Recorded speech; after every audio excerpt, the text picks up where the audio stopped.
জীবনে যদি আপনি বন্ধু লাভ করতে চান তাহলে আপনাকে অনেকগুলো কাজ করতে হবে। প্রথমে একজন যোগ্য পাত্র সন্ধান করতে হবে, তারপর তার সাথে সময় কাটাতে হবে, সুখ দুঃখে তার সাথে থাকতে হবে, তবে গিয়ে সে বন্ধু হবে। কিন্তু যদি আপনি শত্রু খুঁজতে চান তাহলে কোথাও যাওয়ার দরকার নেই, কারণ আপনার সব থেকে বড় শত্রু আর কোথাও নেই, আপনারই মনের মধ্যে, আপনার চেতনায় রয়েছে। ক্রোধ, মোহ, লোভ, কাম, মদ, মাৎসর্য। এ এমন 6 সব থেকে বড় শত্রু যা আপনার আগামী 7 জন্ম নষ্ট করে দিতে পারে যদি আপনি এদের না সামলাতে পারেন। এবার এদের সাথে যদি যুদ্ধ করতে হয় তাহলে একটা মহাভারতের মতো দেখুন, যেখানে অর্জুনও আপনি আর কৃষ্ণও সেই আপনি। কারণ এই যুদ্ধ আর অন্য কারোর সাথে নয়, বরং নিজের সাথে। এগুলো অন্তর মনের যুদ্ধ, আর এটা জয় করা যেতে পারে নিয়ন্ত্রণ এবং অনবরত চেষ্টার দ্বারা। তাই এটাই করুন, এই 6 শত্রুকে পরাজিত করুন এবং আমার সাথে ভালোবেসে বলুন, রাধা রাধা। বেশিরভাগ মানুষই এই কথা জানেন যে আমাদের শরীর 5টি তত্ত্ব দ্বারা নির্মিত, যাকে আমরা পঞ্চতত্ত্ব বলি: জল, অগ্নি, বায়ু, ধরিত্রী এবং আকাশ। এবার এই কথা আমরা সকলে জানি, কিন্তু এগুলোর সাথে কিছু গুণ জড়িয়ে রয়েছে যেগুলো আমরা দেখতে পাই না।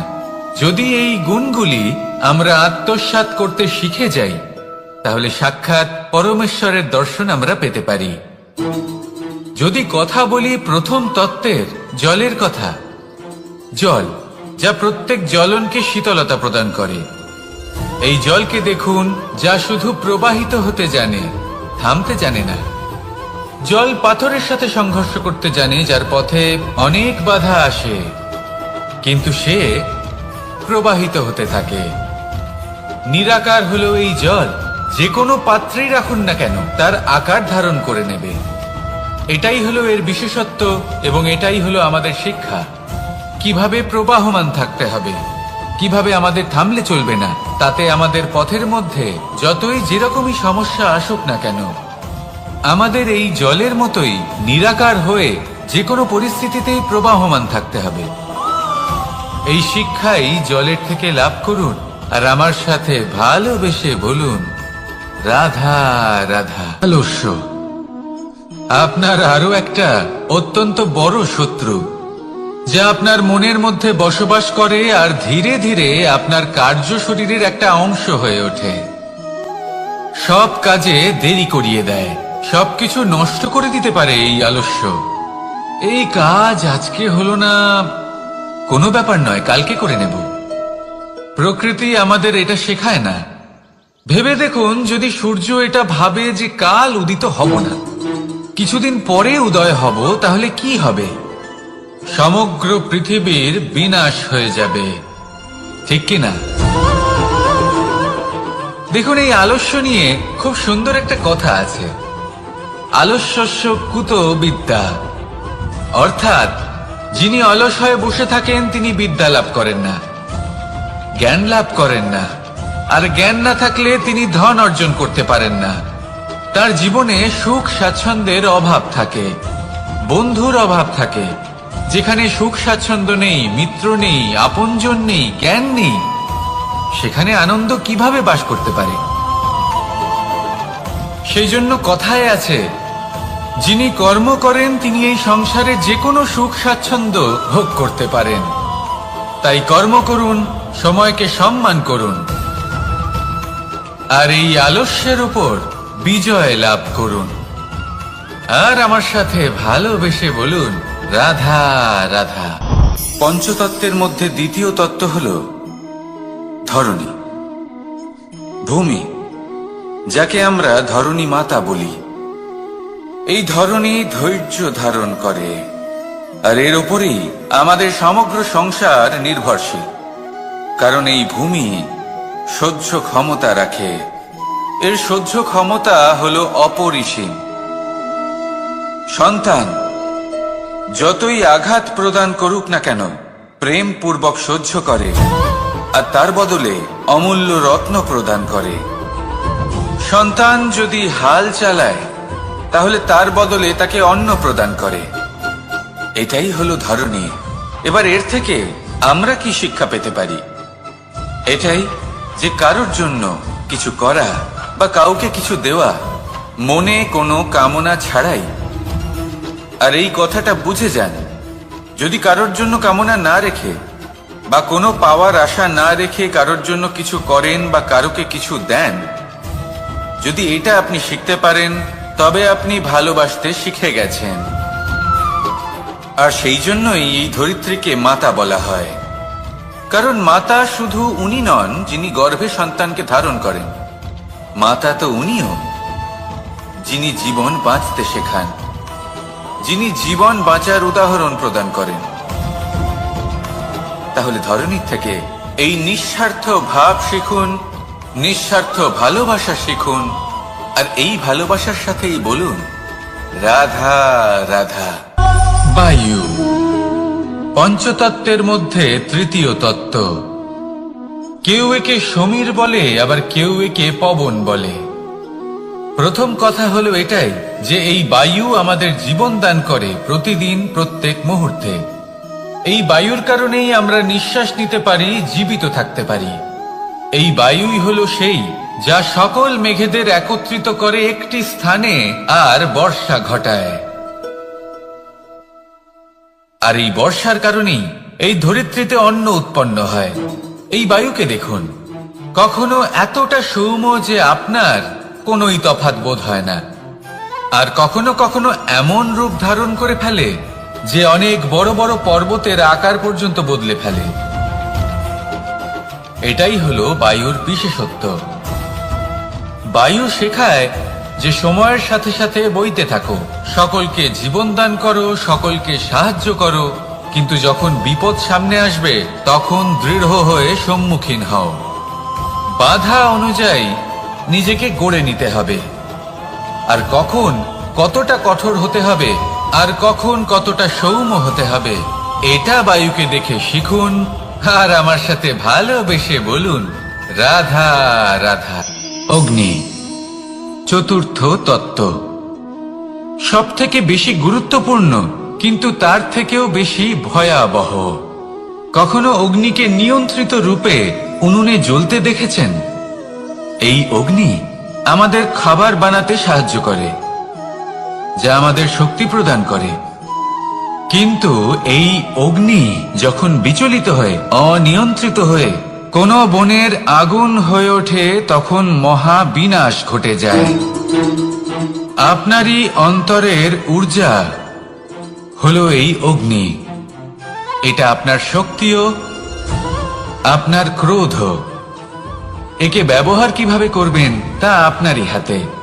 যদি কোনো ব্যক্তি নিজের অন্তরের এই ঊর্জাকে ব্যবহার করেন শক্তির রূপে, তাহলে সে বিকাশ ঘটাতে পারে, নির্মাণ ঘটাতে পারে। কিন্তু যদি কোনো ব্যক্তি তার অন্তরের ঊর্জাকে বিধ্বংসী অস্ত্র বানিয়ে ফেলেন, তাহলে নিশ্চিত রূপে মহা বিনাশ ঘটতে পারে, যাতে বিনাশ তারও অবশ্যই হবে।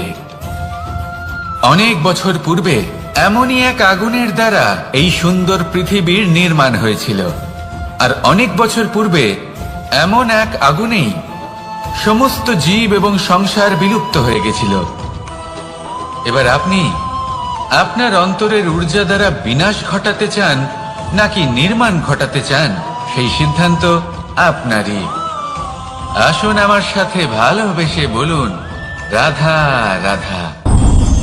পঞ্চম তত্ত্ব, আকাশ নব ব্যোম। আসলে কোনো ভ্রম নাকি সত্য? ভ্রম তো হতে পারে না, কারণ ভ্রমের মধ্যে কেউ বাঁচতেই পারে না। আর যদি সত্য হয় তাহলে এতটাই বিশাল যে আমাদের চোখের থেকে, আমাদের ইন্দ্রিয়ের থেকে, আমাদের মস্তিষ্কের থেকে, আমাদের চিন্তা ভাবনার থেকেও অনেক ঊর্ধ্বে, যাকে আমরা বুঝতেই পারি না। এটা যতটাই বিশাল আকার ঠিক ততটাই সরল। এই আকাশ যতই অন্ধকারাচ্ছন্ন ততটাই আলোর প্রকাশ প্রদান করে থাকে। দেখতে গেলে এ হলো জীবনের সঞ্চালক, কিন্তু যদি ক্রুদ্ধ হয়ে যায় তাহলে প্রাণ কেড়ে নিতেও দ্বিধা বোধ করে না। এই আকাশ শুধুমাত্র পৃথিবী লোক নয়, বরং এই সমগ্র ব্রহ্মাণ্ডকে, এই সমগ্র সৃষ্টিকে, এর প্রত্যেকটা তারাকে, প্রত্যেকটা গ্রহকে একটা বিশেষ স্থান প্রদান করে। এর নিজের কোনোই অস্তিত্ব নেই, কিন্তু সকলকে অস্তিত্ব প্রদান করে। এটাই হলো এই আকাশের মাহাত্ম্য। এই আকাশে হলো মাহাত্ম্যের প্রতিরূপ, যা আমাদের ভাবনা দ্বারা উৎপন্ন হয়। আপনিও আকাশের মতো এই বোধকে আপন করে নিন। আপনার জীবনও আকাশের মতন মহান এবং বিশাল হয়ে উঠবে। আর তখনই মন সুপ্রসন্ন হয়ে বলবে, রাধা রাধা। কাম তৃতীয় পুরুষার্থ। এবার অধিকাংশ মানুষই কাম বলতে বিলাসিতা, বাসনা, লালসা মনে করে ফেলে। আসলে এমন কিছুই নয়। কামের বাস্তবিক অর্থ কি? কামের বাস্তবিক অর্থ হল কামনা। প্রতিটা ব্যক্তি, প্রতিটা মানুষ, প্রতিটা জীব এই সংসারে কোনো না কোনো বিশেষ কারণে আসে। সেই কারণকে পূর্ণ করার জন্য কর্ম করাকে কাম বলে। এখন সেটা সবার জন্য ভিন্ন হতে পারে। কারোর কাছে সেটা জ্ঞান অর্জন করা হতে পারে, আবার কারোর কাছে নির্মাণ করা হতে পারে। কারোর জন্য পরিবারকে সঞ্চালন করা হতে পারে, আবার কারোর জন্য এই সংসার থেকে পাপ দূর করা হতে পারে। কিন্তু সবথেকে গুরুত্বপূর্ণ হলো যে মানুষ যেন নিজের কর্ম ঠিক করে করে, সম্পূর্ণ যত্ন নিয়ে করে। তৃতীয় পুরুষার্থ মানে এই কাম। এটার অনুচিত অর্থ নিজেকে বোঝানো মানেই সমগ্র জীবনকে অর্থহীন করে দেওয়া। তাই প্রেম দ্বারা আপনার এই সংসারে আসার কারণটাকে অনুসন্ধান করুন, আর এই প্রেমের সাথেই বলুন, রাধা রাধা। এবার এই পুরুষার্থের বিষয়ে আপনারা অবশ্যই শুনেছেন, মোক্ষ, চতুর্থ পুরুষার্থ। আপনারা কি জানেন এই মোক্ষ আসলে কি? ধর্ম, অর্থ, কামনার পালন করতে করতে মৃত্যু লাভ করা, এটাই কি মোক্ষ? না, মোক্ষ হলো সেটাই যা জন্ম এবং মৃত্যুর ঊর্ধ্বে। প্রত্যেক ব্যক্তি, প্রত্যেক জীবই সংসারে কোনো না কোনো বিশেষ প্রয়োজনে আসে। ধর্মপথে, সৎপথে অর্থ উপার্জন করা, প্রয়োজনকে পূর্ণ করার চেষ্টা করতে করতে সেই প্রয়োজনকে পূর্ণ করা তাকে মুক্তির পথে নিয়ে যায়, যা হলো মোক্ষ। যদি এই মোক্ষ লাভ না হয় তাহলে মানুষ জন্ম এবং মৃত্যুর এই চক্রে বারবার ফিরে আসবে। তাই নিঃস্বার্থভাবে সদ্ভাব নিয়ে কর্ম করুন, সকলকে ভালোবাসুন, আর আমার সাথে বলুন, রাধা রাধা। মানুষ বড়ই বিচিত্র প্রাণী। অধিক থেকে অধিকতর ধন লাভ করার চেষ্টায় নিজের শরীরকে নষ্ট করে ফেলেন, নিজের শক্তি হারিয়ে ফেলেন, নিজের সামর্থ্য হারিয়ে ফেলেন। আর যে ধন লাভ করেন সেটা কোথায় যায়? সেই শক্তি, সেই সামর্থ্যকে আবার ফিরে পাওয়ার জন্য। আর কিছু মানুষ জীবন এমন ভাবে যাপন করেন যেন তা কখনোই শেষ হবে না, কিন্তু শেষ তো সবারই হবে। আর যখনই শেষটা কাছে চলে আসে তখন মানুষ এটা বুঝতে পারেন যে সে জীবনকে উপভোগ করেননি। তার কারণটা কি? লালসা। এই লালসা জন্ম দেয় লোভকে, আর এই লোভ জন্ম দেয় আপনারই বিনাশকে। সেই জন্য আজ আপনার কাছে যা কিছু আছে, যেমনটা আছে, তার সাথে জীবন যাপন করুন, পূর্ণরূপে যাপন করুন। আপনার কাছে যতই ধন, শক্তি, মান থাকুক, তা সবার মধ্যে ভাগ করতে শিখুন।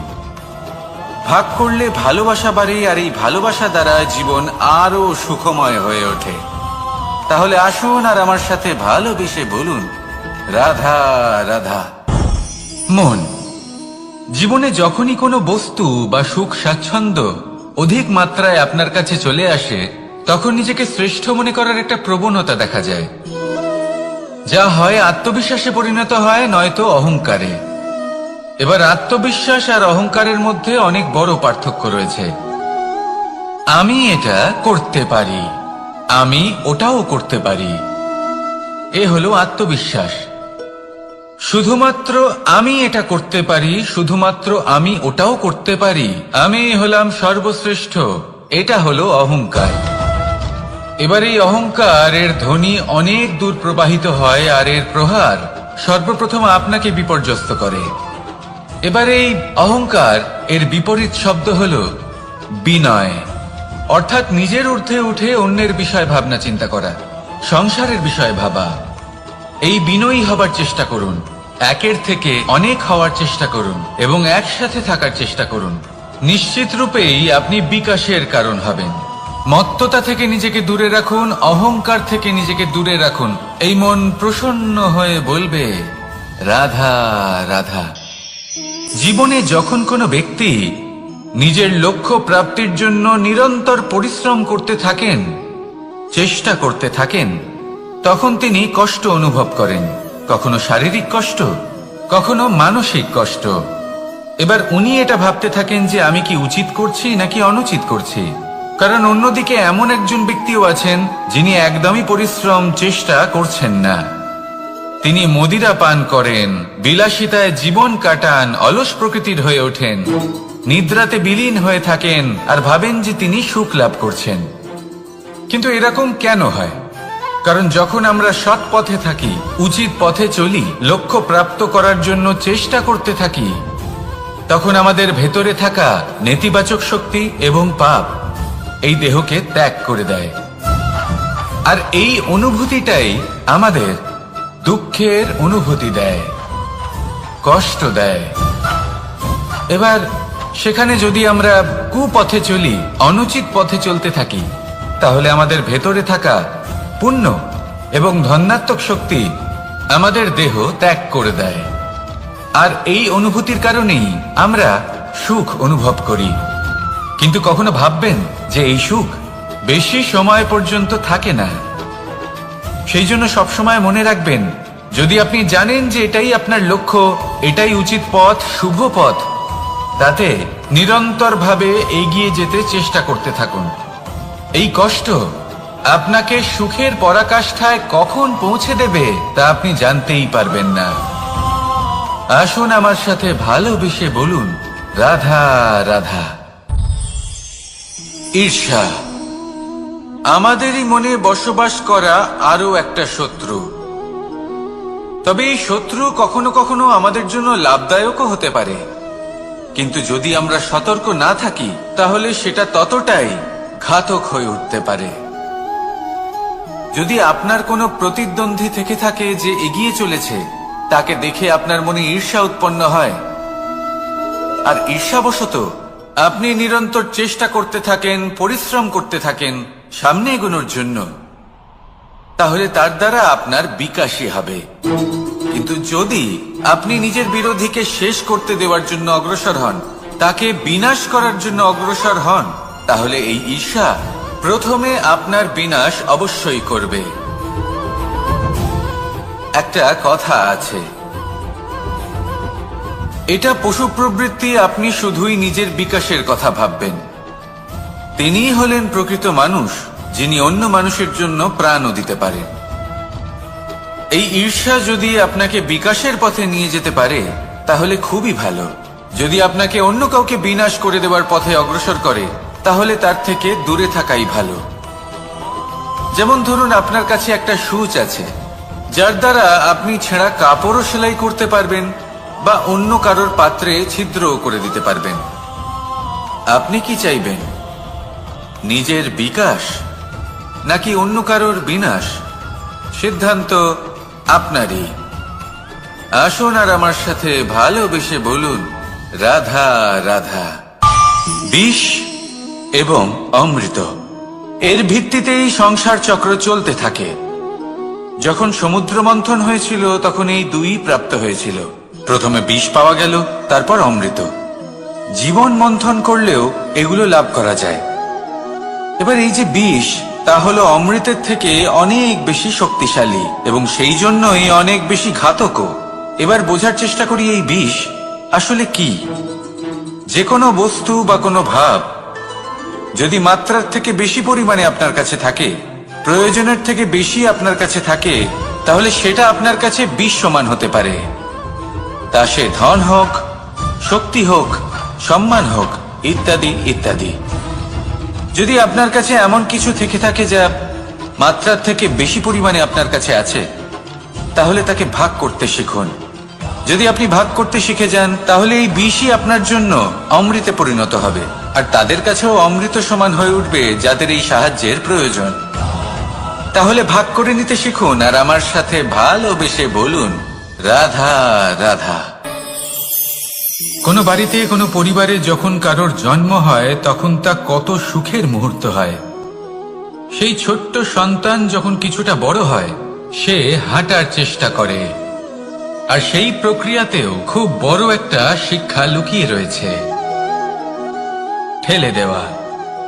যখন আপনি হাঁটতে চান, সামনে এগোতে চান, তখন আপনি কি করেন? নিজের পায়ের তলার যে মাটি, তাকে আপনি পেছনে ঠেলে দেন। ব্যাস, এই একই জিনিস তো জীবনেও শিখতে হবে। এবার যদি আপনি জ্ঞানের পথে অগ্রসর হতে চান, তাহলে অজ্ঞানতাকে পেছনে সরিয়ে দিতে হবে। যদি আপনি প্রকাশের দিকে এগোতে চান, তাহলে অন্ধকারকে পেছনে সরিয়ে দিতে হবে। যদি আপনি ভবিষ্যতে সফল হতে চান, তাহলে অতীতের যে অসফলতাগুলিকে পেছনে সরিয়ে দিতে হবে। যে জল বইতে বইতে থেমে যায়, তাকে আমরা নালা বলে থাকি। তার থেকে দুর্গন্ধ বের হয়। কিন্তু যে জল বইতেই থাকে, তাকেই আমরা পবিত্র জল বলি। তাহলে আপনিও কর্ম করতে থাকুন, কখনো থামবেন না। আর আমার সাথে ভালোবেসে বলুন, রাধা রাধা। যোগাসন। যোগাসনে আসন অত্যন্ত গুরুত্বপূর্ণ। এবার আমি বলবো সবথেকে শ্রেষ্ঠ আসন কোনটি। আশ্বাস। নিজেকে আশ্বস্ত করতে থাকুন যে আমি আছি, সব ঠিক হবে, যা হচ্ছে ভালোর জন্য হচ্ছে। এই আশ্বাস আপনাকে জীবনে এমন ধনাত্মক বিশ্বাস দেবে যে আপনি বড় বড় সমস্যার সমাধান করতে পারবেন। এবার যদি কথা বলি সবথেকে কঠিন সময়ের, তাহলে সেটা হলো বিচ্ছেদের। যা মা সীতাকে সহ্য করতে হয়েছে শ্রীরামের জন্য, রাধা কৃষ্ণকেও সহ্য করতে হয়েছে। যে ব্যক্তি বিচ্ছেদের সময় সঠিক পথে চলে এসেছে, সে জীবনে অনেক শ্রেষ্ঠ স্থানে অবশ্যই পৌঁছতে পারবে। এবার যদি কথা বলি সবথেকে জরুরি এবং গুরুত্বপূর্ণ সময়ের, তাহলে সেটা হলো সংযোগ। সকলকে সাহায্য করতে থাকুন। আপনি অন্যদের সাহায্য করে তাদের যত আনন্দ দিতে পারবেন, ততটাই আনন্দ আপনারও জীবনে অবশ্যই আসবে। আসুন আর আমার সাথে ভালোবেসে বলুন, রাধা রাধা। কামবোধ। এটাই আপনার অন্তরের প্রথম শত্রু। বেশিরভাগ মানুষই কামবোধ বলতে লালসা বোঝেন, কিন্তু এটা সম্পূর্ণ সত্য নয়। কামের আসল অর্থ হলো কামনা। এটা খুবই সহজ ব্যাপার। মনুষ্য শরীর থাকলে, মানুষের মন থাকলে এই কামনা অবশ্যই থাকবে। এবার এটাই দেখতে হবে যে এই কামনা নেতিবাচক কামনা নাকি ইতিবাচক কামনা। অন্য কারোর জিনিসে নজর দেওয়া, অন্য কোনো মানুষের উপর নজর দেওয়া, কোনো অনুচিত বস্তুর দিকে নজর দেওয়া, এই নেতিবাচক কামনা। আর এই দুষ্কামনা মানুষকে দিয়ে অপকর্ম করাবেই করাবে। তাই মনে রাখবেন, যে ব্যক্তি নিজের কামনাকে নিয়ন্ত্রণে রাখতে পারেন, তিনি সঠিক পথেও থাকেন, সঠিক লক্ষ্যে পৌঁছতেও পারেন।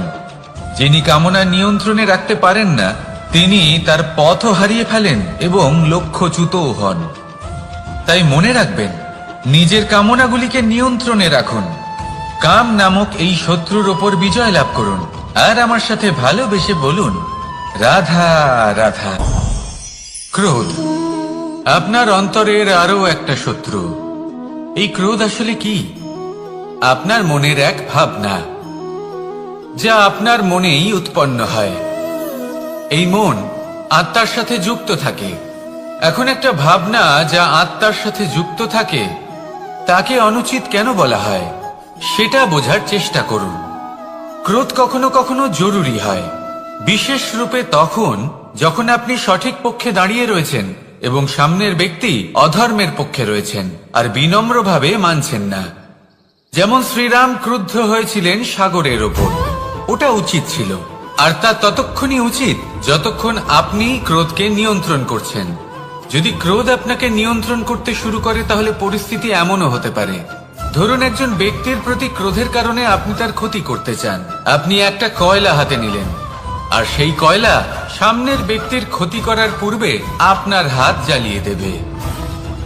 ব্যাস, ক্রোধ এটাই করে, সর্বপ্রথম আপনার ক্ষতি করে, আপনার বিবেক হরণ করে নেয়, আপনি আপনার নিয়ন্ত্রণ হারিয়ে ফেলেন আর সবকিছু নষ্ট হয়ে যায়।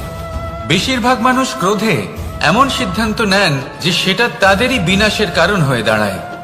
আর কিছু মানুষ বলেন যে আমাদের জীবনে এত যন্ত্রণা আছে, এত সংকট আছে যে ক্রোধ উৎপন্ন হবেই। আর এরকম সময় এটাই উচিত হবে যে আপনি নিজেকে ক্রোধের থেকে দূরে রাখুন আর তারপর সমস্যার নিবারণ করুন। আর এই নিবারণই আপনার জীবনকে একটা শ্রেষ্ঠ স্তরে পৌঁছে দেবে। তাহলে ক্রোধ থেকে দূরে থাকুন, সুপ্রসন্ন থাকুন, আর আমার সাথে ভালোবেসে বলুন রাধা রাধা। লোভ আপনার অন্তরের আরো একটা শত্রু। দেখতে গেলে এটা একটা শব্দ, একটা সংস্কৃত শব্দ, লব ধাতু থেকে উৎপন্ন হয়েছে।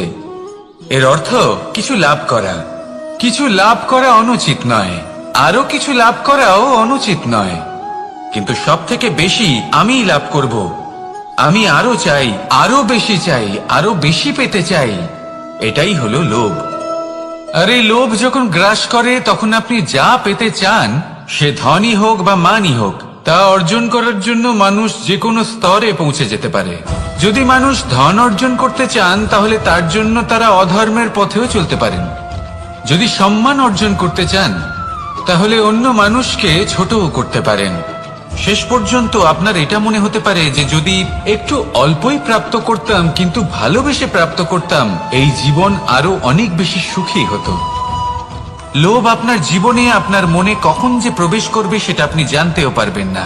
তাই এটা চিনতে শিখুন আর তৎক্ষণাৎ জীবন থেকে বাইরে ফেলে দিন। যা কিছু লাভ করতে চান তা ভালোবেসে লাভ করুন, আর সেই ভালোবাসার সাথেই বলুন রাধা রাধা। মোহ আপনার অন্তরের আরো একটা শত্রু। এবার মানুষ প্রেম আর মোহের মধ্যে পার্থক্য বুঝতে পারে না। কিছু মানুষ ভাবে যে মোহর মধ্যে খারাপ কি আছে। যদি কোনো মানুষের তার বাবা মার প্রতি, তার সন্তানের প্রতি মোহ থাকে তবে খারাপ কি আছে? খারাপ আছে, আর সেটা তাদের জন্য খারাপ হতে পারে যাদের প্রতি আপনার এই মোহ আছে। এবার মোহ আর প্রেমের মধ্যে পার্থক্য আপনাকে বোঝাচ্ছি। মোহ শুধুমাত্র পেতে চায়, সেখানে প্রেম শুধুমাত্র দিতে শেখায়। এই দুই পরিস্থিতিতেই আপনার হাত প্রসারিত থাকে। মোহের ক্ষেত্রে কোনো বস্তু বা কোনো ব্যক্তিকে লাভ করার জন্য, আর প্রেমে শুধুই প্রদান করার জন্য। মোহর বশে আপনার পায়ে বাঁধন পড়ে যেতে পারে। যদি মাতা পিতার তার সন্তানের প্রতি মোহ থাকে তাহলে তারা তাদের সন্তানকে কখনো দুঃখে, চিন্তায়, যন্ত্রণায় দেখতেই পারবে না।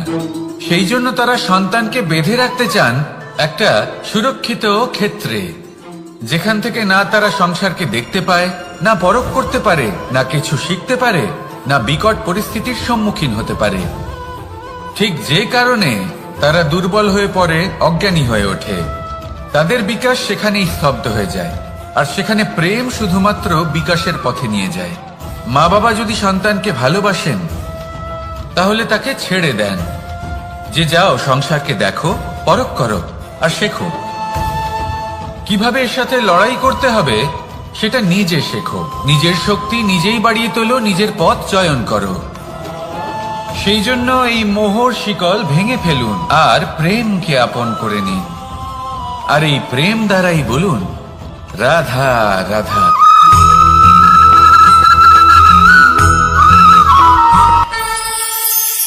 একবার একটা শেয়াল বনে বিচরণ করছিল। ও একটা ছোট্ট শাবক দেখতে পেল। ও ভাবলো আজ একেই আমি খাবার হিসেবে গ্রহণ করব। আশেপাশে দেখলেও কেউ দেখছে না তো? কেউ ছিল না, আর সেই শাবকের ওপর আক্রমণ করল, যা হলো একটা ঘোর অপরাধ। বনের নিয়ম অনুসারে আপনি কখনোই শাবকের উপর আক্রমণ করতে পারেন না। তারপর এই খবরটা যখন রাজা সিংহ জানতে পারলেন, সভার আয়োজন করলেন। কিন্তু সেখানে শেয়াল বলল, আমি তো এরকম কিছু করিনি। কিন্তু যদি আপনি এরকম বলেন, কোনো প্রমাণ দিন, এর কোনো সাক্ষী আছে? তখন রাজা সিংহ পেঁচাকে ডেকে পাঠালেন, যে সেই মুহূর্তে বৃক্ষের শাখার ওপর বসেছিল। সে সব কিছু দেখেছিল। পেঁচা সব সত্যি কথা বলল, আর শেয়ালকে মৃত্যুদণ্ড দেয়া হলো। এবার এই কাহিনী আমি আপনাকে কেন শোনালাম? কারণ মানুষও কখনো কখনো এরকম কর্ম করেন যা শিয়াল করেছে। এটা ভাবেন কেউ দেখছে না, যখন আমি অনুচিত কর্ম করতেই পারি। কিন্তু না, আপনি যাই করুন না কেন, কেউ না কেউ অবশ্যই তা দেখছে। কোনো ব্যক্তি না হলেও কোনো প্রাণী, না হলে কোনো যক্ষ বা দেব বা প্রেত। যদি এনারা কেউ না দেখেন, তাহলে ধরিত্রী মাতা দেখেন, যেখানে দাঁড়িয়ে আপনি সেই কর্ম করছেন, তাই না? তাই একটা কথা সবসময় মনে রাখবেন, কে দেখছেন কে দেখছেন না সেই বিষয়ে ভাবা ছেড়ে দিন। এটা খুব সহজ কথা। আপনি যদি উচিত কর্ম করেন, উচিত ফল পাবেন। যদি অনুচিত কর্ম করেন, তাহলে আপনি অনুচিত ফল অবশ্যই পাবেন। সেই জন্য উচিত পথে চলতে থাকুন, উচিত কর্ম করতে থাকুন, আর আমার সাথে ভালোবেসে বলুন, রাধা রাধা। জীবনে যদি আপনি বন্ধু লাভ করতে চান, তাহলে আপনাকে অনেকগুলো কাজ করতে হবে। প্রথমে একজন যোগ্য পাত্র সন্ধান করতে হবে, তারপর তার সাথে সময় কাটাতে হবে, সুখ দুঃখে তার সাথে থাকতে হবে, তবে গিয়ে সে বন্ধু হবে। কিন্তু যদি আপনি শত্রু খুঁজতে চান, তাহলে কোথাও যাওয়ার দরকার নেই। কারণ আপনার সব থেকে বড় শত্রু আর কোথাও নেই, আপনারই মনের মধ্যে, আপনার চেতনায় রয়েছে। ক্রোধ, মোহ, লোভ, কাম, মদ, মাৎসর্য। এ এমন 6 সব থেকে বড় শত্রু, যা আপনার আগামী 7 জন্ম নষ্ট করে দিতে পারে, যদি আপনি এদের না সামলাতে পারেন। এবার এদের সাথে যদি যুদ্ধ করতে হয়, তাহলে একটা মহাভারতের মতো দেখুন, যেখানে অর্জুনও আপনি আর কৃষ্ণও সেই আপনি। কারণ এই যুদ্ধ আর অন্য কারোর সাথে নয়, বরং নিজের সাথে। এগুলো অন্তর মনের যুদ্ধ, আর এটা জয় করা যেতে পারে নিয়ন্ত্রণ এবং অনবরত চেষ্টার দ্বারা। তাই এটাই করুন, এই 6 শত্রুকে পরাজিত করুন এবং আমার সাথে ভালোবেসে বলুন, রাধা রাধা। বেশিরভাগ মানুষই এই কথা জানেন যে আমাদের শরীর 5টি তত্ত্ব দ্বারা নির্মিত, যাকে আমরা পঞ্চতত্ত্ব বলি: জল, অগ্নি, বায়ু, ধরিত্রী এবং আকাশ। এবার এই কথা আমরা সকলে জানি, কিন্তু এগুলোর সাথে কিছু গুণ জড়িয়ে রয়েছে, যেগুলো আমরা দেখতে পাই না। যদি এই গুণগুলি আমরা আত্মসাৎ করতে শিখে যাই, তাহলে সাক্ষাৎ পরমেশ্বরের দর্শন আমরা পেতে পারি। যদি কথা বলি প্রথম তত্ত্বের, জলের কথা, জল যা প্রত্যেক জ্বলনকে শীতলতা প্রদান করে। এই জলকে দেখুন, যা শুধু প্রবাহিত হতে জানে, থামতে জানে না। জল পাথরের সাথে সংঘর্ষ করতে জানে, যার পথে অনেক বাধা আসে, কিন্তু সে প্রবাহিত হতে থাকে। নিরাকার হলো এই জল, যে কোনো পাত্রেই রাখুন না কেন, তার আকার ধারণ করে নেবে। এটাই হলো এর বিশেষত্ব, এবং এটাই হলো আমাদের শিক্ষা। কিভাবে প্রবাহমান থাকতে হবে, কিভাবে আমাদের থামলে চলবে না, তাতে আমাদের পথের মধ্যে যতই যেরকমই সমস্যা আসুক না কেন, আমাদের এই জলের মতোই নিরাকার হয়ে যে কোনো পরিস্থিতিতেই প্রবাহমান থাকতে হবে।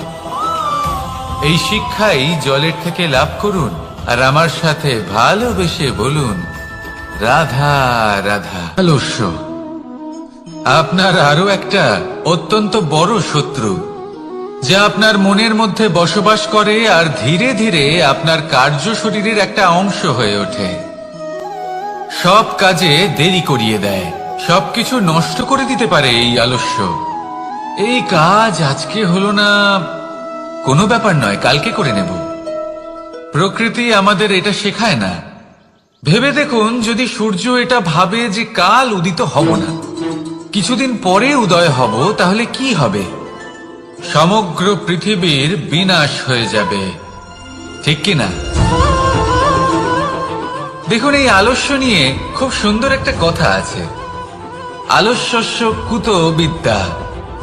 অর্থাৎ যিনি অলস হয়ে বসে থাকেন তিনি বিদ্যা লাভ করেন না, জ্ঞান লাভ করেন না, আর জ্ঞান না থাকলে তিনি ধন অর্জন করতে পারেন না। তার জীবনে সুখ স্বাচ্ছন্দ্যের অভাব থাকে, বন্ধুর অভাব থাকে। যেখানে সুখ স্বাচ্ছন্দ্য নেই, মিত্র নেই, আপনজন নেই, জ্ঞান নেই, সেখানে আনন্দ কিভাবে বাস করতে পারে? সেই জন্য কথায় আছে, যিনি কর্ম করেন তিনি এই সংসারে যে কোনো সুখ স্বাচ্ছন্দ্য ভোগ করতে পারেন। তাই কর্ম করুন, সময়কে সম্মান করুন, আর এই আলস্যের উপর বিজয় লাভ করুন। আর আমার সাথে ভালোবেসে বলুন, রাধা রাধা। পঞ্চতত্ত্বের মধ্যে দ্বিতীয় তত্ত্ব হল ধরণী, ভূমি, যাকে আমরা ধরণী মাতা বলি। এই ধরণী ধৈর্য ধারণ করে, আর এর ওপরেই আমাদের সমগ্র সংসার নির্ভরশীল। কারণ এই ভূমি সহ্য ক্ষমতা রাখে, এর সহ্য ক্ষমতা হল অপরিসীম। সন্তান যতই আঘাত প্রদান করুক না কেন, প্রেম পূর্বক সহ্য করে, আর তার বদলে অমূল্য রত্ন প্রদান করে।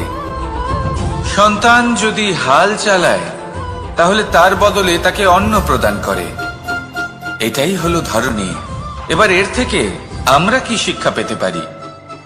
এটাই যে কারোর জন্য কিছু করা বা কাউকে কিছু দেওয়া মনে কোনো কামনা ছাড়াই। আর এই কথাটা বুঝে যান, যদি কারোর জন্য কামনা না রেখে বা কোনো পাওয়ার আশা না রেখে কারোর জন্য কিছু করেন বা কারোকে কিছু দেন, যদি এটা আপনি শিখতে পারেন, তবে আপনি ভালোবাসতে শিখে গেছেন। আর সেই জন্যই এই ধরিত্রীকে মাতা বলা হয়। কারণ মাতা শুধু উনি নন যিনি গর্ভে সন্তানকে ধারণ করেন, মাতা তো উনিও যিনি জীবন বাঁচতে শেখান, যিনি জীবন বাঁচার উদাহরণ প্রদান করেন।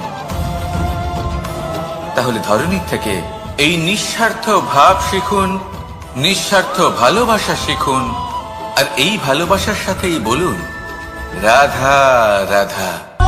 বায়ু পঞ্চতত্ত্বের মধ্যে তৃতীয় তত্ত্ব। কেউ একে সমীর বলে, আবার কেউ একে পবন বলে। প্রথম কথা হলো এটাই যে এই বায়ু আমাদের জীবন দান করে প্রতিদিন, প্রত্যেক মুহূর্তে। এই বায়ুর কারণেই আমরা নিঃশ্বাস নিতে পারি, জীবিত থাকতে পারি। এই বায়ুই হলো সেই যা সকল মেঘেদের একত্রিত করে একটি স্থানে আর বর্ষা ঘটায়। আর এই বর্ষার কারণেই এই ধরিত্রীতে অন্ন উৎপন্ন হয়। এই বায়ুকে দেখুন, কখনো এতটা সৌম্য যে আপনার কোনোই তফাৎ বোধ হয় না, আর কখনো কখনো এমন রূপ ধারণ করে ফেলে যে অনেক বড় বড় পর্বতের আকার পর্যন্ত বদলে ফেলে। এটাই হলো বায়ুর বিশেষত্ব। বায়ু শেখায় যে সময়ের সাথে সাথে বইতে থাকো, সকলকে জীবন দান করো, সকলকে সাহায্য করো, কিন্তু যখন বিপদ সামনে আসবে তখন দৃঢ় হয়ে সম্মুখীন হও। বাধা অনুযায়ী নিজেকে গড়ে নিতে হবে, আর কখন কতটা কঠোর হতে হবে আর কখন কতটা সৌম্য হতে হবে, এটা বায়ুকে দেখে শিখুন। আর আমার সাথে ভালোবেসে বলুন, রাধা রাধা। অগ্নি চতুর্থ তত্ত্ব, সব থেকে বেশি গুরুত্বপূর্ণ কিন্তু তার থেকেও বেশি ভয়াবহ। কখনো অগ্নিকে নিয়ন্ত্রিত রূপে উনুনে জ্বলতে দেখেছেন? এই অগ্নি আমাদের খাবার বানাতে সাহায্য করে, যা আমাদের শক্তি প্রদান করে। কিন্তু এই অগ্নি যখন বিচলিত হয়ে, অনিয়ন্ত্রিত হয়ে কোন বনের আগুন হয়ে ওঠে, তখন মহা বিনাশ ঘটে যায়। আপনারই অন্তরের ঊর্জা হলো এই অগ্নি। এটা আপনার শক্তিও, আপনার ক্রোধ, একে ব্যবহার কিভাবে করবেন তা আপনারই হাতে। যদি কোনো ব্যক্তি নিজের অন্তরের এই ঊর্জাকে ব্যবহার করেন শক্তির রূপে, তাহলে সে বিকাশ ঘটাতে পারে। দুঃখ কি, ভয় কি, এদের কিছুটা এইভাবে ভাবা যেতে পারে। জীবনে যখনই আপনি কিছু একটা লাভ করবেন, তখন সেটা হারানোর ভয় তার সাথেই চলে আসে। যেমন আপনি যদি ধন অর্জন করেন, ধন হারানোর ভয় তার সাথেই চলে আসে। সম্পত্তি অর্জন করলে সেটা লুট হবার ভয় তার সাথেই চলে আসে। আর এটা জীবনের সাথেও হয়। যেই মুহূর্তে আপনি জন্ম নেন, মৃত্যুর ভয় তার সাথেই চলে আসে। জন্ম না নিলে মৃত্যু কিভাবে হবে? মৃত্যুর ভয় কোথা থেকে আসবে? এবার এই ভয় কি সেটা আপনাকে বুঝিয়ে বলি। এই ভয় যদি মনের মধ্যে থাকে, জীবনে থাকে, তাহলে যা কিছু লাভ করবেন, সুখ, সম্পত্তি, সুবিধা, ধন, এইগুলি লাভ করার একটা আনন্দ থাকে, এদের সাথে জীবনযাপন করার একটা আনন্দ থাকে। এই ভয় সেই আনন্দ আপনার থেকে কেড়ে নেয়। ধরে নিন কাল আপনার মৃত্যু হতে চলেছে। এবার কালকের মৃত্যুর ভয় আজই মনে পুষে রাখলে, তাহলে এই ভয় আজকের সুখ, আজকের শান্তি আপনার থেকে কেড়ে নেবে। ভয় এটাই করে। সেই জন্য মনে রাখবেন, ভয়ের সঙ্গ আপনি ত্যাগ করে দিলে জীবন যাপনের যে সুখ তা চিরকাল আপনার সাথে থাকবে। আসুন আর আমার সাথে ভালোবেসে বলুন, রাধা রাধা।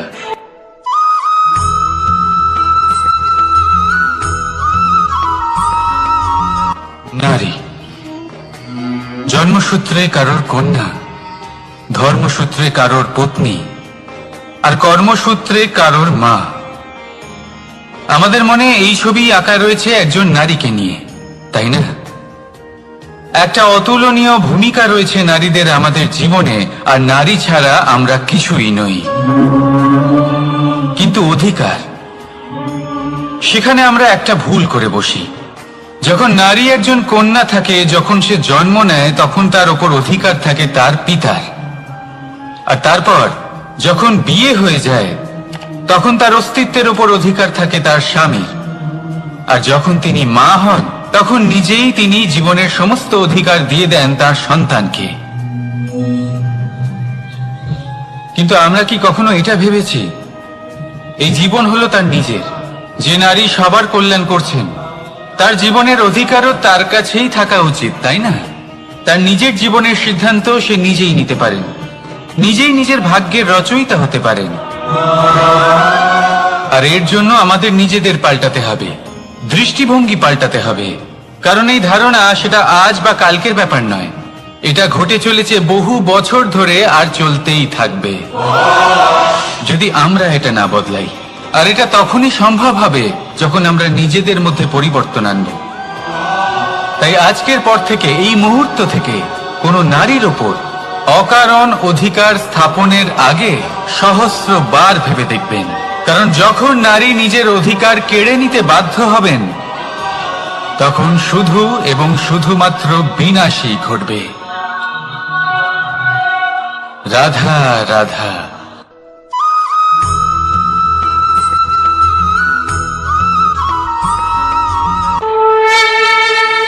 দুঃখ এমন এক অনুভূতি, যেটা আমরা চাই বা না চাই, আমাদের জীবনে এটা অবশ্যই আসবে। আমাদের মনকে বিব্রত করে তুলবে, আমাদের মনকে বিচলিত করে তুলবে। কখনো ভেবে দেখেছেন এই দুঃখ আমাদের জীবনে কেন আসে, কিভাবে আসে? যদি আপনি মন দিয়ে চিন্তা করেন, তাহলে আপনি বুঝতে পারবেন যে এই দুঃখের অনুভূতি পরিস্থিতির থেকে বেশি মানসিকতার থেকে বেশি আশেপাশের লোকজনের সাথে জড়িয়ে। কারণ আশেপাশের লোকজনেরাই আপনার জন্য পরিস্থিতি তৈরি করেন, যা ভালোও হতে পারে আবার খারাপ। আপনার আশেপাশের লোকজনেরাই আপনার মানসিকতাকে প্রভাবিত করে, হয় তাকে ভালো করে অথবা খারাপ করে। আমাদের জীবনের অর্ধেক দুঃখ এই কারণে যে আমরা তাদের উপরে আশা রাখি যাদের উপরে কোনো আশা রাখা উচিত নয়, আর অর্ধেক দুঃখ এই কারণে যে আমরা তাদের উপরে সন্দেহ করি যাদের উপর সেটা করা উচিত নয়। তাৎপর্য এটাই যে মানুষকে চেনার চেষ্টা করতে থাকুন, যেদিন আপনি এটা বুঝে যাবেন যে কে সুজন আর কে দুর্জন, সেই দিন এই দুঃখ আপনার জীবন থেকে দূরে কোথাও চলে যাবে। রাধা রাধা।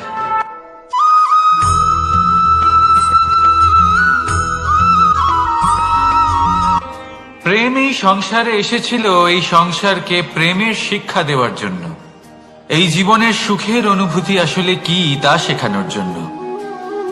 কিন্তু যদি সত্যি কথা বলি, তো আমি নিজেই প্রতিদিন প্রেমের নতুন নতুন স্বরূপ দেখতে পাই, প্রেমের একটা নতুন অনুভূতি প্রত্যেক নতুন দিনে। আর তার কারণ হলো এই প্রেম অনন্ত, এ হলো দৈব। প্রেম হলো এই সংসারের সব থেকে বড় ঢাল এবং সব থেকে বড় অস্ত্র। এই প্রেম ছাড়া না কোনো ন্যায় হয় আর না কোনো শাস্ত্র, না জীবন আছে আর না অন্ত। এবার যদি এই প্রেম মনের মধ্যে বাস করতে শুরু করে, তাহলে কখনো কোনো সমস্যাই হবে না, আর যদি হয়েও থাকে তাহলে তা স্থায়ী হবে না। এই প্রেম কি না করতে পারে? এই প্রেম সমস্ত সমস্যা মিটিয়ে ফেলতে পারে, আপনার মনের মধ্যে অহংকারকেও বিনাশ করে দিতে পারে, আপনাকে সাক্ষাৎ ঈশ্বরের সাথে দেখা করাতে পারে।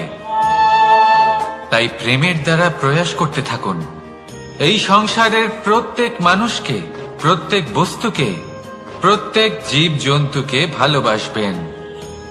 আর এই প্রেমের দ্বারাই বলুন রাধা রাধা।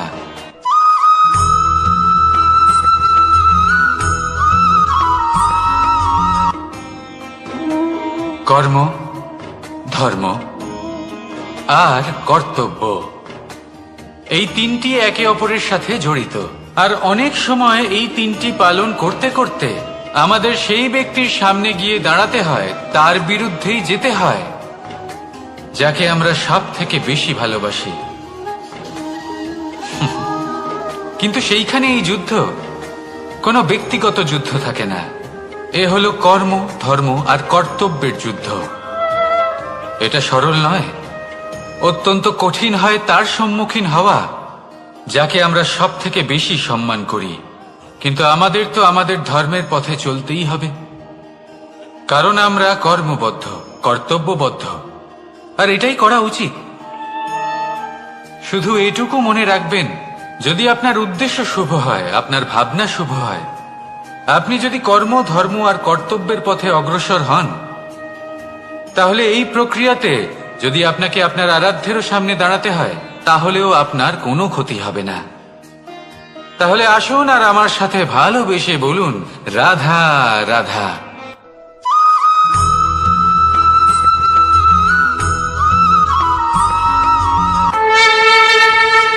আপনি কি কখনো কোনো জলের ধারা দেখেছেন?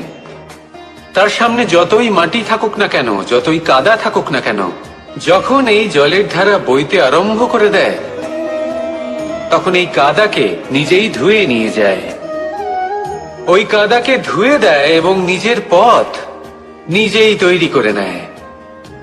তাহলে আপনিও এরকম জলের মতো হয়ে উঠুন। যদি হয়ে উঠতে পারেন, তাহলে নিজের মনে, নিজের ভাবনার, নিজের জীবনের যত অনাবশ্যক তত্ত্ব আছে, অনুপযোগী অংশ রয়েছে, অর্থাৎ অপরিষ্কার অংশ রয়েছে, তা নিজে থেকেই নির্মল হয়ে উঠবে। আর যেরকম জলের ধারা কখনো থেমে থাকে না, সব সময় বয়ে চলে, সেইভাবে আপনিও কখনোই থামবেন না। সবসময় বয়ে চলুন, এগোতে থাকুন। পথে যদি অনেক বিপদ আসে, সমস্যা আসে, থামবেন না, তার উপর নিরন্তর প্রহার করুন, নিরন্তর প্রয়াস করুন আর অগ্রসর হন। আপনি ভেবে দেখুন, এই জলের ধারা কখনো থেমে থাকে না, সবসময় বয়ে চলে, বিপদের সম্মুখীন হয়ে তাকে সাথে বয়ে নিয়ে চলে। সেই জন্য জলের ধারা, প্রবাহমান এই ধারা, এর থেকে কখনো দুর্গন্ধ আসে না, এতে কখনো ময়লা জমতে পারে না, বরং পালিত হয় সুন্দর প্রাণবন্ত জীবজন্তু, যেমন সুন্দর ছোট মাছ। তাই আপনিও এটাই করুন, কখনো থামবেন না, শুধু চলতে থাকুন, জলের ধারার মতো বইতে থাকুন। আপনি আপনার লক্ষ্য অবশ্যই খুঁজে পাবেন, আর তার সাথে নিজের অন্তরের যে মালিন্য রয়েছে তা আপনি নিজেই নিজের থেকে দূরে করে দেবেন। তাহলে আসুন আর আমার সাথে ভালোবেসে বলুন, রাধা রাধা।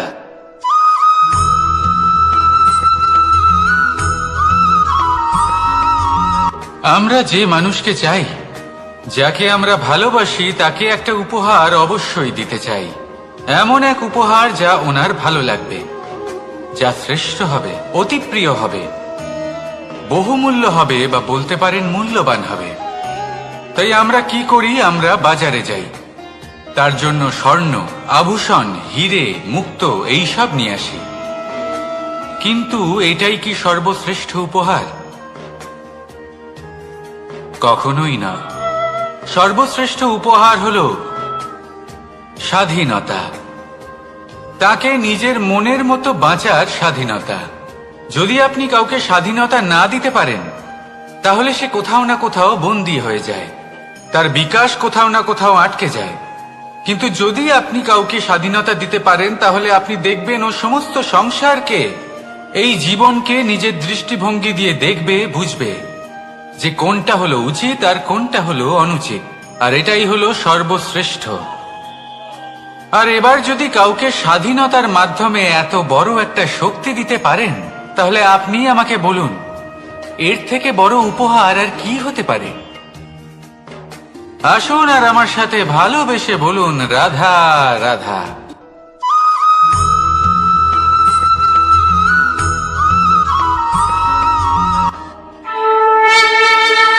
এই সংসারে আমাদের জীবনের সবথেকে বড় দোষ কি আপনি জানেন? কেউ বলবেন লোভ, কেউ বলবেন লালসা, কেউ বলবেন অসত্য। দেখুন, দুঃখের মূল কারণ হলো পরিশ্রম না করা। কিছু মানুষ ভাবেন যে আমি জীবনে কোনো পরিশ্রম করব না, অথচ আমি সবকিছু প্রাপ্ত করতে চাই। আর এমন এক কারণের জন্যই দূতের মতো খেলা আমাদের জীবনে প্রবেশ করার সুযোগ পায়। দূত। এই দূত আসলে কি? দূত অর্থাৎ কোনো পরিশ্রম ছাড়াই অন্য কেউ পরিশ্রম করে যা অর্জন করেছেন, যে সুখ সুবিধা অর্জন করেছেন, তা নিজের জন্য শুধুমাত্র একটা খেলার মাধ্যমে নিজের করে নেওয়ার ইচ্ছে। আর এই ইচ্ছে অত্যন্ত বিনাশকারী হতে পারে। এই ইচ্ছে যদি আপনার বিবেক, আপনার মন, আপনার চেতনা, আপনার ভাবনা প্রবাহিত করে ফেলে, তারপরে আপনি চেষ্টা করতে শুরু করে দেবেন, আর সেইখান থেকেই আপনার পতন শুরু হবে।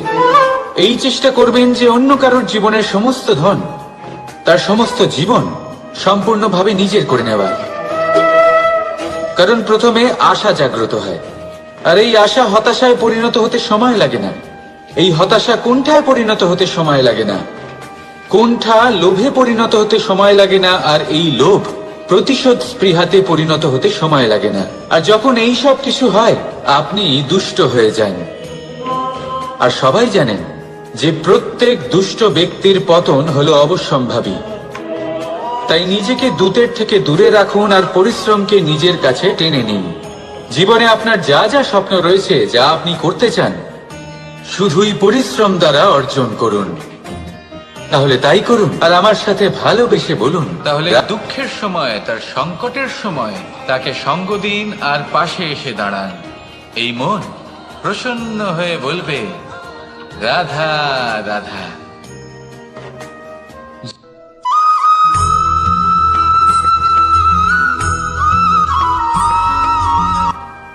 জীবনে এমন কিছু কাজ রয়েছে যা আপনাকে একাই করতে হয়, আর এমন কিছু কাজ রয়েছে যা আপনাকে একসাথে মিলে করতে হয়, একজোট হয়ে, সঙ্গবদ্ধ হয়ে।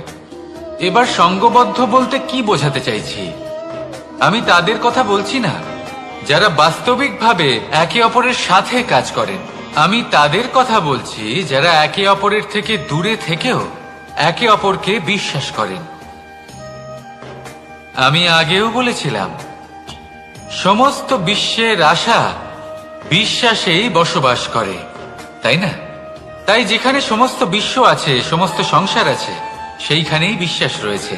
তাই আপনার আশেপাশে এমন দল সঙ্গবদ্ধ করুন যাদের আপনার ওপর বিশ্বাস আছে আর যাদেরকে আপনি বিশ্বাস করতে পারেন।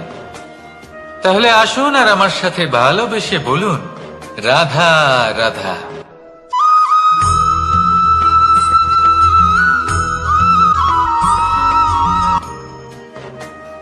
জীবনে সব থেকে বেশি গুরুত্বপূর্ণ বস্তু কি?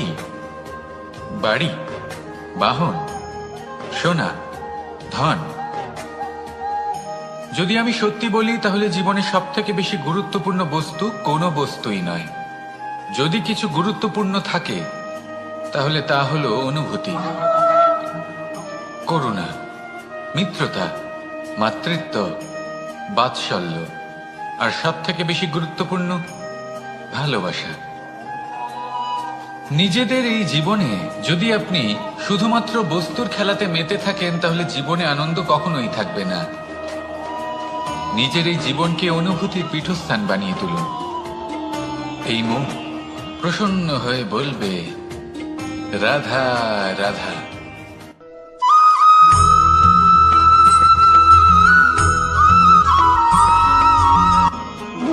আপনি কখনো কোনো সাধারণ পাখি দেখেছেন, যেমন বাবুই? সে কি করে? সে কোনো গাছের ডালে নিজের বাসা বানায়। এবার সেইখানে বাসা বানানো সহজ ব্যাপার, কারণ সামগ্রী আশেপাশেই পাওয়া যায়। কিন্তু সমস্যা হলো আক্রমণ। কোনো সাপ বা অন্য কোনো পশু ওর বাসাতে ওর সন্তানদের উপর না আক্রমণ করে বসে, এই ভয়ে তার সব সময় থাকে। আর এটা সব থেকে কঠিন ব্যাপার এদের জন্য, নিজের বাসায় নিজের সন্তানদের সুরক্ষা। আর বাজ পাখি, যদি আমরা বাজের কথা বলি তাহলে তারা কি করে?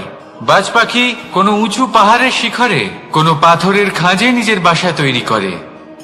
এবার ওখানে বাসা বানানো একেবারেই সহজ ব্যাপার নয়, কারণ সামগ্রী আশেপাশে পাওয়া যায় না, দূর থেকে নিয়ে আসতে হয়। কিন্তু সেইখানে আক্রমণের ভয়ও কখনোই থাকে না। এইভাবে উচিত রূপে ও নিজের বাসা রক্ষা করতে পারে, নিজের সন্তানদের রক্ষা করতে পারে। এর সারমর্ম হলো এটাই, যদি সমস্যা বড় হয় তাহলে সমাধানও উচ্চমানের হওয়া উচিত। একটা বাজ পাখির মতো ভাবা আরম্ভ করে দিন। জীবনে যে কোনো সমস্যা ছোট মনে হবে। রাধা রাধা।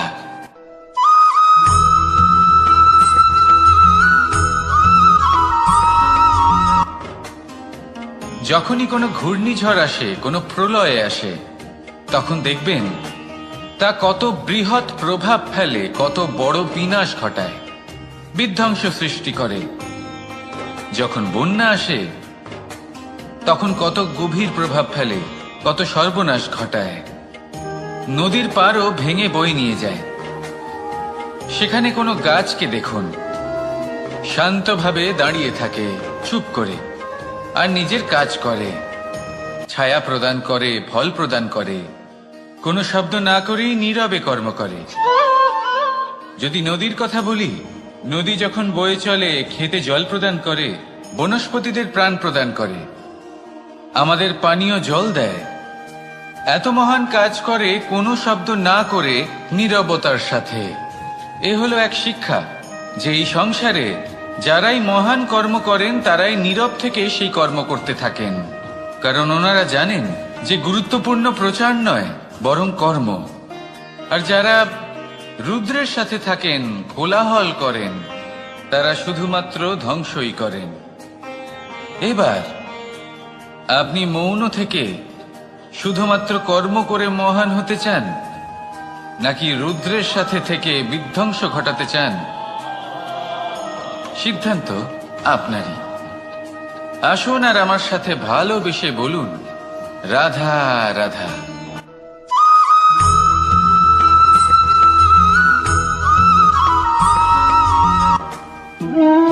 মানুষ জীবনে সবসময় সুখ পেতে চান, কিন্তু এই সুখ এটা আসলে কি?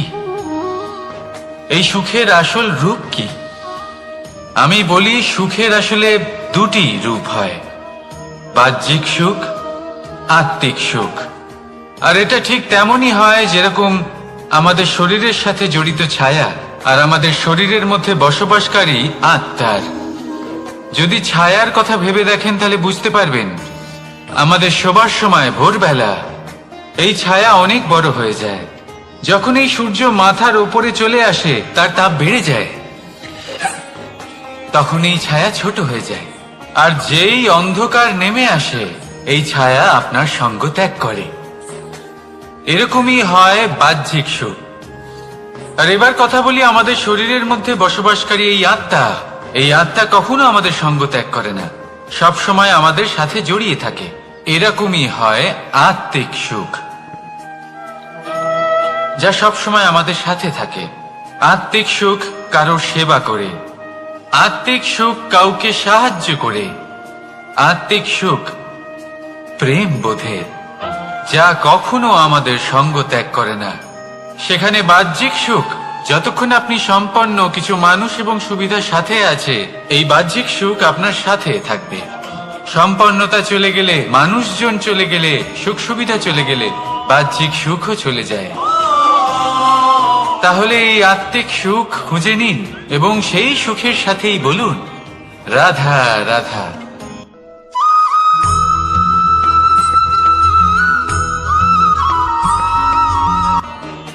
আপনি জীবনে কি হবেন সেটা আপনার পরিশ্রম, আপনার নিরন্তর প্রয়াস আর আপনার নির্বাচিত দিশার উপর নির্ভর করে না।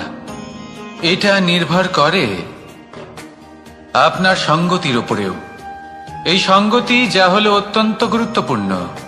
প্রকৃতিও আমাদের এটাই শেখায় বিভিন্ন উদাহরণ দিয়ে। যদি আপনাকে একটা উদাহরণ দিই, কখনো বাতাসের প্রবাহ লক্ষ্য করবেন। এই বাতাসের প্রবাহ যখন কোনো পুষ্পকে স্পর্শ করে, সেও সুগন্ধে পরিপূর্ণ হয়ে যায়। এই বাতাসের প্রবাহ যখন কোনো নালীর উপর দিয়ে প্রবাহিত হয়, তখন সেও সুগন্ধহীন হয়ে যায়। এই সঙ্গতির প্রভাব যা মানুষকে কোথা থেকে কোথায় নিয়ে যেতে পারে আপনি জানতেও পারবেন না। এ হলো সঙ্গতির প্রভাব, যেখানে চানার সাথে গুড়ও মিশে যেতে পারে। এ হলো সঙ্গতিরই প্রভাব, যেখানে একটা সাধারণ পাথর স্বর্ণের সাথে মিশে গিয়ে একটা রত্নে পরিণত হতে পারে।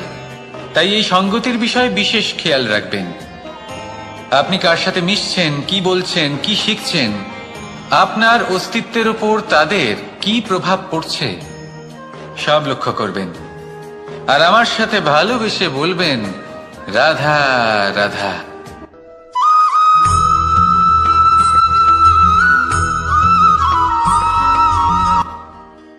মানুষ এক অত্যন্ত বিচিত্র প্রাণী।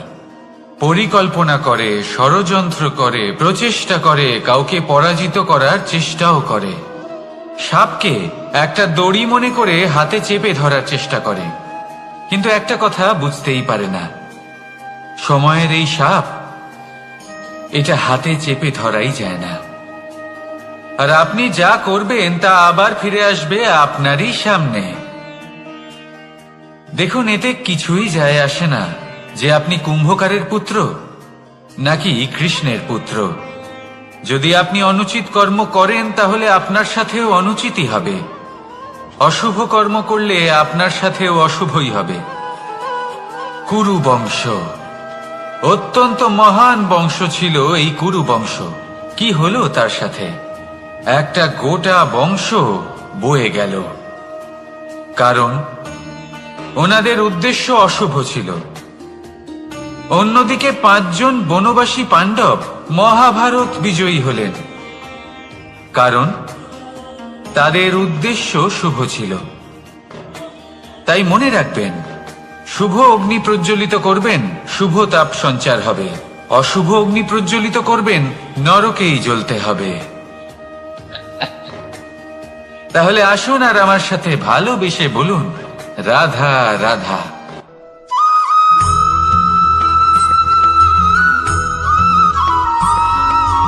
অগ্নি চতুর্থ তত্ত্ব, সব থেকে বেশি গুরুত্বপূর্ণ কিন্তু তার থেকেও বেশি ভয়াবহ। কখনো অগ্নিকে নিয়ন্ত্রিত রূপে উনুনে জ্বলতে দেখেছেন? এই অগ্নি আমাদের খাবার বানাতে সাহায্য করে, যা আমাদের শক্তি প্রদান করে। কিন্তু এই অগ্নি যখন বিচলিত হয়ে, অনিয়ন্ত্রিত হয়ে কোন বনের আগুন হয়ে ওঠে, তখন মহা বিনাশ ঘটে যায়। আপনারই অন্তরের ঊর্জা হলো এই অগ্নি। এটা আপনার শক্তিও, আপনার ক্রোধও। একে ব্যবহার কিভাবে করবেন তা আপনারই হাতে। যদি কোনো ব্যক্তি নিজের অন্তরের এই ঊর্জাকে ব্যবহার করেন শক্তির রূপে, তাহলে সে বিকাশ ঘটাতে পারে, নির্মাণ ঘটাতে পারে। কিন্তু যদি কোনো ব্যক্তি তার অন্তরের ঊর্জাকে বিধ্বংসী অস্ত্র বানিয়ে ফেলেন, তাহলে নিশ্চিত রূপে মহা বিনাশ ঘটতে পারে, যাতে বিনাশ তারও অবশ্যই হবে।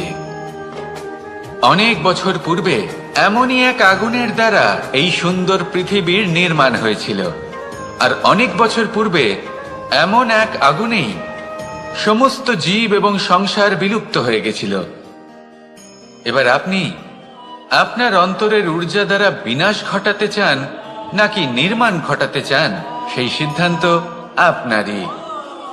আসুন আমার সাথে ভালোবেসে বলুন, রাধা রাধা।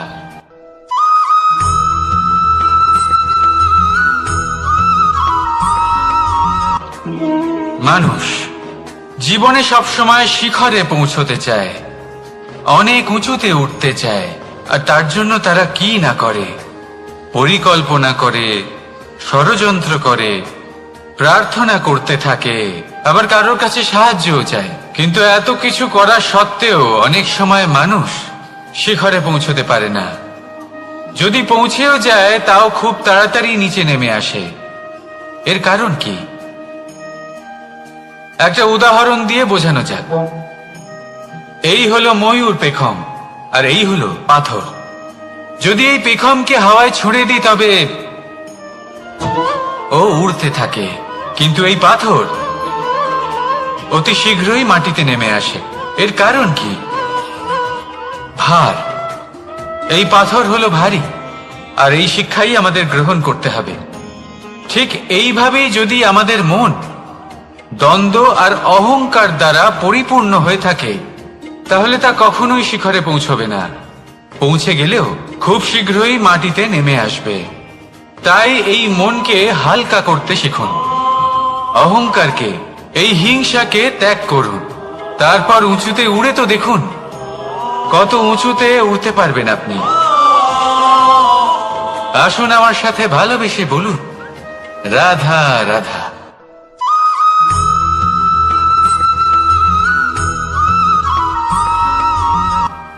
কখনো কখনো এমন হয় আমরা আমাদের বাড়ির উঠোনে বীজ বপন করি, আর তা বিকশিত হয় একটা সুন্দর বৃক্ষে।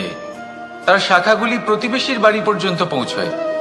ফলের বর্ষণ প্রতিবেশীর বাড়িতেও হয়ে থাকে। আর আমরা ভাবি গাছ আমরা উৎপন্ন করব আর ফল খাবেন আপনারা। এই কেমন কথা হলো? আপনাকে এই কথা বুঝতে হবে যে এসব হলো ভৌতিক বস্তু, সাংসারিক বস্তু। কখনো নিজের বাড়ির বাগানে ভালোবাসার গাছ বপন করে দেখুন। তার শাখাও প্রতিবেশীর বাড়ি পর্যন্ত পৌঁছবে, ফলের বর্ষণ সেখানেও হবে।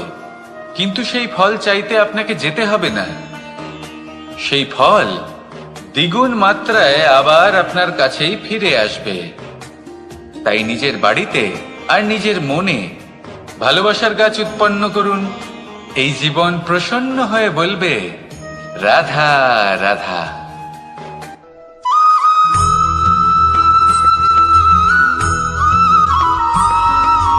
আজ আমি আপনাকে এমন এক গল্প শোনাবো যা আমার নন্দ বাবা আমাকে শুনিয়েছিলেন যখন আমি ছোট ছিলাম। কাহিনী একজন সাধু আর একজন বিছের। একবার এক সাধু নদীর পাড়ে স্নান করছিলেন। উনি দেখলেন যে জলের প্রবাহে একটা বিছে ভেসে যাচ্ছে। তার প্রাণ বাঁচানোর জন্য উনি তাকে তুলে নদীর পাড়ে রাখার চেষ্টা করলেন। কিন্তু যেই সেই বিছেকে উনি হাতে তুললেন, সেই বিছে ওনাকে কামড়ে দিল। সাধু আবার চেষ্টা করলেন, সেই বিছেকে হাতে নেওয়াতে সে আবার তাকে কামড়ে দিল। আরো একবার চেষ্টা করাতে ওনার শিষ্য ওনাকে জিজ্ঞেস করলো, এ আপনি কি করছেন গুরুদেব? এসব কি হচ্ছে? আপনি তারই প্রাণ বাঁচানোর চেষ্টা করছেন যে আপনাকে কামড়ে দিচ্ছে। গুরুদেব উত্তর দিলেন যে ও বিছে হয়েই নিজের কর্ম করছে, নিজের প্রবৃত্তি, নিজের ব্যবহার বদলাচ্ছে না। তাহলে আমি সাধু হয়ে তা কেন বদলাবো? এর তাৎপর্য হলো সরল। যে সংসারে কিছু মানুষ আছেন যারা হয়তো খারাপ, দুষ্ট প্রকৃতির, আর হয়তো তারা কখনোই বদলাবেন না, কখনোই কোনো পরিবর্তন আসবে না। কিন্তু তার মানে এই নয় যে আমরা আমাদের কর্ম করা ছেড়ে দিই, আমরা আমাদের প্রচেষ্টা ছেড়ে দেব। আগে না, আমাদের তো করতেই হবে, কারণ ইতিহাস সাক্ষী আছে যে এই চেষ্টা এই সংসারের ধারাকেও বদলে দিতে পারে। তাহলে আপনিও আসুন আর আমার সাথে ভালোবেসে বলুন, রাধা রাধা।